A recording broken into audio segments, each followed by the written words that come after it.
Hello, my name is Leonard, and this is the Leonard Network. So many people, including me, we always thinking on how we can be effective in what we do to be better or have good results in what we're doing. And one of the ways is for us to employ what I call good or positive habits. And that's what we're talking about today, the value of habits. And my guest today is one of my favorite people in the whole world. This gentleman is married with three young adult children. He has a wife who is a school teacher, retired U.S. Army officer with service in the Balkans, Afghanistan, and several domestic disaster response missions. He has 5 master's degrees, including a Master of Strategic Studies from the U.S. Army War College. Wow. And none other than Sir Mathew Ritchie. Welcome to the conversation. Well, thanks for inviting me. And I'm interested in, it's exciting to talk about the topic of habits. Yes, sir. So perhaps first we ought to define what is a habit. Exactly, yeah.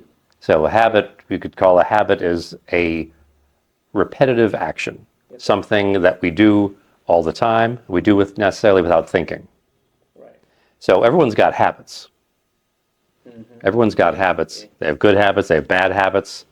Right. What are some bad habits that people have? Exactly. So, if there's something positive, if there's something good, then there should be something bad too.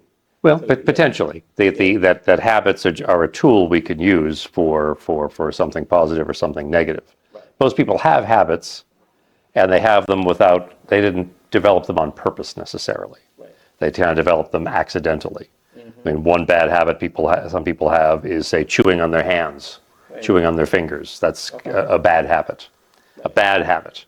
They do it without thinking of it. They just, or some people have a bad habit of talking while other people are talking. You know, being in, right? And they don't think about it. Yeah. Right. What we're talking about today, though, is taking habits, doing them purposefully, and doing them positively. Yes, sir. Right. Yes, sir. The value of a habit is the fact you're not thinking about it. If you develop a habit on purpose for a positive reason, you can do all your thinking ahead of time. Yes, sir. Right? And then you develop that habit. So what sort of habits could people develop in general? Yeah. What would that be? Well, one habit is that, we'll just think something that is very common.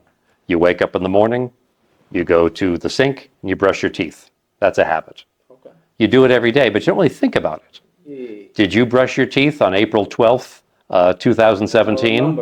Probably, but you're pretty sure you did, right? Because I do it every morning.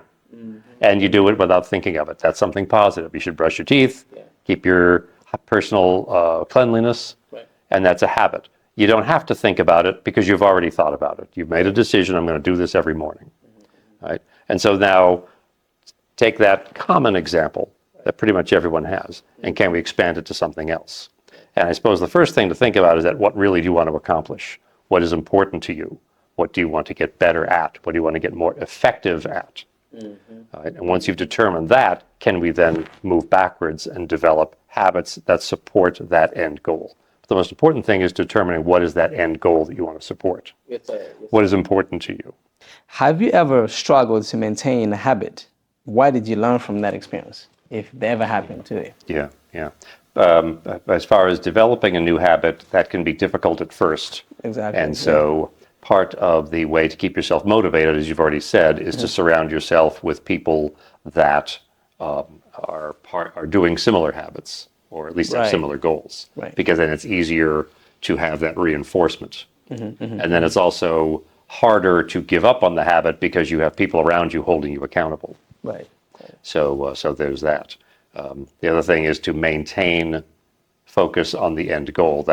All the habit does is support that end goal. Okay.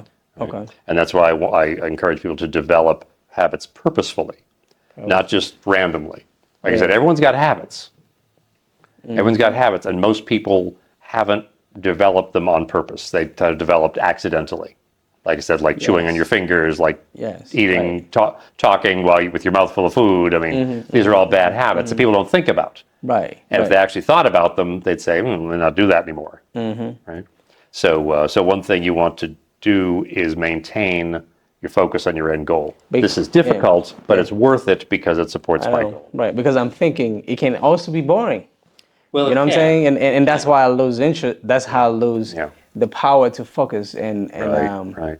So then is there then a way you can maintain interest and maintain that motivation? And part of it, as you said, by surrounding yourself with those with people to positively reinforce you. And especially this is particularly useful for men, is to make a little bit of a competition.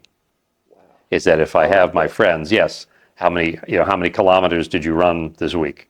Oh, you ran 12, I ran 14. 14. Yes. Oh, okay. Well then, that gets me a little more motivation to go out there next time. Yeah, maybe running is a little boring, but it's going to be worth it when I can show you that I ran more than you this week. Exactly. And I can.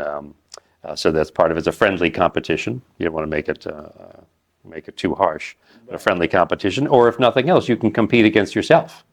Yes, I ran 12 kilometers last week. This week it's 14. Next week my goal is 16, and I'm gradually ramping that up. And you leverage what tools you currently have. Often people's wristwatch or their telephone have built-in apps to help you track that sort of thing. Yeah, to track what time you're spending on certain activities or events. I said running is one example, but it could be anything. It could be reading. It could be studying. It could be practicing a sport of a different kind, or practicing a skill of a different kind. And you log these hours and you see, okay, I'm doing more than I did before, or I'm maintaining a good level. Interesting. And sometimes that can be something interesting. Or there's something that's called bundling, where that if running is boring, okay, is there something that I can do with running that isn't boring? Yes. And perhaps that's listening to my music, or listening to a Leonard Network podcast while I'm running. Yeah, maybe you don't want to do this on a busy street, but maybe I do this in a jardin public, where it's a little bit more. It's a little bit safer to listen to content while on a closed course like that. But that's one way to do it. And I feel like you can't talk about having positive results by maintaining the right or positive habits without talking about consistency. Yes. Well, that's what habits are all about. This is something that I do regularly, that I do all the time. There's a famous philosopher from the West called Aristotle, and he said that we are what we do all the time. Yes. Excellence is not so much an action, but it is a habit, because it's something we have to do all the time. It's a habit. Yes. And it's not something we do once. Excellence is not something we do once. It's something we do all the time. And this one thing, like now I'm thinking about society, because I believe we live in a society, and society we are being affected in so many different ways. And I'm thinking, like, how do societal norms and culture influence the habits we adopt? Well, certainly, and there's certainly different cultures are more encouraging of certain habits than others. Oh, exactly. Right? Yeah. But again, it fundamentally boils down to is that the habits that we learn from our general environment, we're not necessarily thinking about them. We're not thinking about them on purpose. Right. We see other people doing it. We fall into that pattern, and we don't necessarily give it a second thought. And I think that's problematic. That whatever we do, we should be doing it on purpose. Yes. Right. Whatever we do, whatever we don't do, the manner in which we do it really should be for a purpose. And that's a question then to ask yourself, is that what are my most important goals? How am I going to get there? And is the action, is the effort, is the energy I'm putting into this task right now, is that getting me closer to my goals or further away? Yeah. But that's quite the thing. Is if you think about it, is that any action you're doing, is it getting me closer to my goals? Yes. And I think that's an important way to think about things. A lot of people have habits that there are bad habits. That people, they go out every Friday or Saturday, they go out drinking, or they spend they spend a lot of time maybe looking at content which is not helpful Yep. at all? Yeah, yeah, yeah, Okay. yeah. All right. We have a lot going on right now on the internet. Well, yes, and that's very obvious now. But then there's another set of people that have habits, and they say, well, the content I'm looking at, it's not hateful, it's not of a sinful nature necessarily. Yes. Okay. Maybe it's a lot of sports content or very wholesome, right? But it takes up a lot of time. And yes, maybe it's not evil on its face, but it's taking up a lot of time. And so the hours you spend looking at those TikTok videos, maybe they're not sinful, Yeah. but are they really getting you any closer to your goal? Yes. Yeah, Spending 2 hours looking at that little screen, watching a cat fall off of something, or watch some very difficult play in football. Yeah, it's all very interesting, and there's nothing necessarily wrong with it. But it's taking up time and effort and energy that you could be using to get closer to your goals. Yeah. And that's what I think the power of habit is that I'm going to deliberately take something that is getting me closer to my goal and taking the time away, and taking the energy and effort away from those habits which are moving me further away, or at least if nothing else, not moving me closer. I said maybe it's not moving me further away, but it's not moving me closer either. Yes. Right? And I think those are the harder habits to break because they're not evil on their face. Yeah. You say, there's nothing wrong with me spending, at the moment I can think about it now. Right, I'll just spend 6 hours on a Saturday watching football. Well, there's nothing evil about that. No, but it's really not helping you though, is it? Yes, sir. My recommendation would be for people to start with something small. Yeah. And because it's not about how fast you're moving, it's about moving in the right direction. Yes. Yes. And that's wise. So if you can make a small win, a small movement in the right direction, what you'll find is that it's easier then to get to the next one. Yes. Once you get into the habit of winning, you'll find it easier to win the next time. Because you've developed some strength, you've developed some resilience, and you've developed a taste for winning. Yes. And I think you might find that you like it. Oh. So start with something that's fairly small and fairly easy. And then that will give you some motivation to go on to tackle something that's harder, that maybe take you more time and maybe a little more difficult. Yes, wow. Right. And so is there something small then in your life that you could do even right today? Wow. But particularly when you're starting out, don't make the perfect the enemy of the good. Oh. Right? So if you want to say, well, I should study an hour a day, and say, okay, well, you only studied 45 minutes. Don't say, I failed and give up. It No. can be 5 minutes for the start. Right. So you study 5. Right. So start with 5. Then go to 10. Then go to 15. Then go to 15. Right. But I missed a day, or I screwed it up, or something. Okay. Well, then keep going. Right. And you say, well, I should study an hour, and I only studied 15 minutes. Okay. Well, 15 isn't as good as an hour, but 15 is way better than 0. Just don't just compare yourself to the perfect. Yeah. Compare yourself to where you were.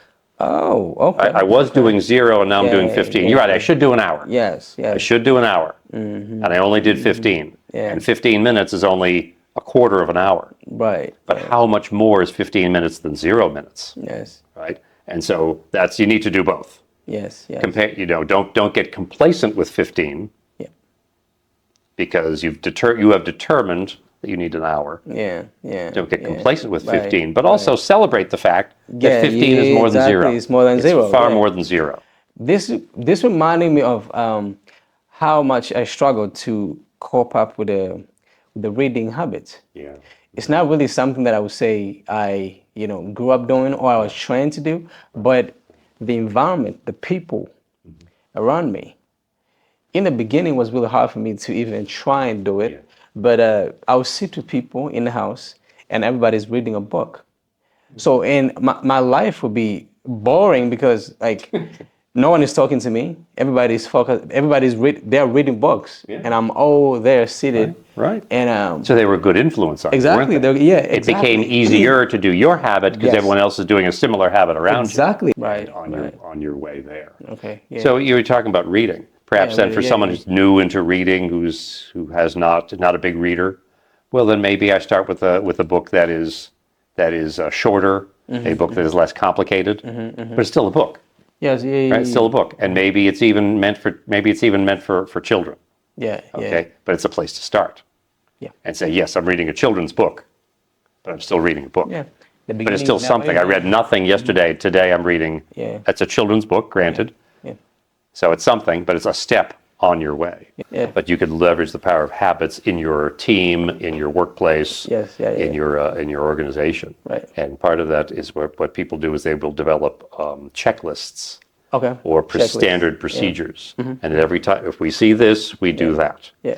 And now you don't want to be a slave to it. You still have to keep your wits about you. Right. But as we've been discussing over here, good habits is very key. If I can't have good habits, then I can't be talking about no positive result in what I'm doing. Thank you so much for your time. Thank you for sharing you such inviting me. amazing insights with us. Yeah. I appreciate you. I hope the next time I need your time, you will show up again. Yes. Be grateful for the opportunity. Yeah, thank you so much. Thank you all for watching. I am Leonard, and this is the Leonard Network. Please remember to follow us to all our social media platforms on the Leonard Network. I'm going to see you in the next one.